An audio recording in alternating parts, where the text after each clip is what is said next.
যেরকম সকালে উঠছেন, একটা কানে কিছু শুনতে পাচ্ছেন না, কিছু করতে করতে দিলেন পুরো মিউট হয়ে গেল, একটা কানে কিছু শুনতে পাচ্ছেন না। একটা কজ হচ্ছে সাডেন সেন্সরি হিয়ারিং লস, যেটা নার্ভ জনিত কজ হয়।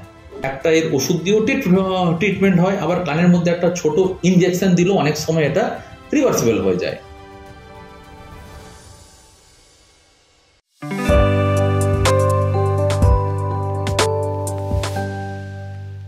নমস্কার, আমার নাম ডক্টর অমিতাভ রায়। আমি ENT and cochlear intervention surgeon.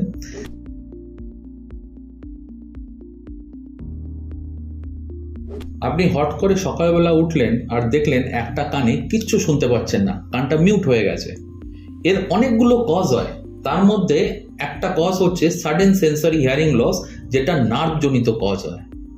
So এই সাডেন সেন্সরি হিয়ারিং লসের ক্ষেত্রে যদি 24 ঘন্টার মধ্যে, আই রিপিট ওয়ান্স মোর, 24 ঘন্টার মধ্যে 24 আওয়ার্সের মধ্যে যদি ট্রিটমেন্ট শুরু করা যায়, তাহলে এইটা কিন্তু রিভার্সেবল হতে পারে। তার থেকে বেশি সময় যদি 2 দিন 3 দিন 4 দিন অতিক্রান্ত হয়ে যায়, অনেক সময় এটা ইরিভার্সেবল হয় in case of sudden sensory hearing loss, যেটা নার্ভ জনিত কারণে এই হিয়ারিং লসটা যদি হয়।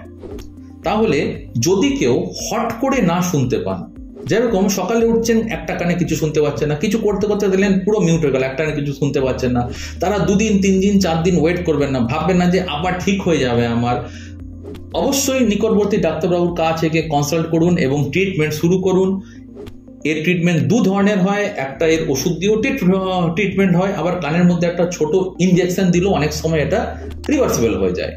সো আবার আমি রিপিট করছি, যদি কারো সাডেন সেন্সরি হিয়ারিং লস হয়, যেরকম হট করে যদি না শুনতে পান, যদি সেরকম ধরনের যদি কোনো প্রবলেম হয়, 24 আওয়ার্সের মধ্যে গিয়ে আপনার ডাক্তারবাবুর কাছে পৌঁছুন এবং আপনি ট্রিটমেন্ট অবশ্যই চালু করুন। ধন্যবাদ।